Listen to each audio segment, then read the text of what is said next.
Niektoré klientky mi hovoria, ja sa neviem usmievať, alebo nemám rada svoj úsmev na fotografiách. A viete, prečo sa to deje? Všimla som si to na sebe aj u svojich klientok. S vekom, ako by sme zabudli usmievať sa. Gravitácia ťaha tvár dole. Keď sa potom nevedomky usmievame, ťaháme kutiky úst dole. Tvár si totiž pamätá ten výraz, ktorý najčastejšie držíme. Ak je to unavený alebo nespokojný výraz, práve ten stane našim predvoleným. A potom sa nám úsmev na fotografiách zdá cudzí alebo nesprávny. Čo s tým?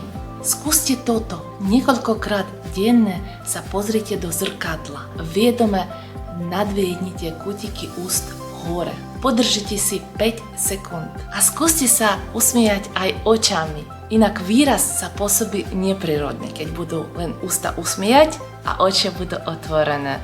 S takýmto cvikom postupne ten úsmev stane vašim prirodzeným.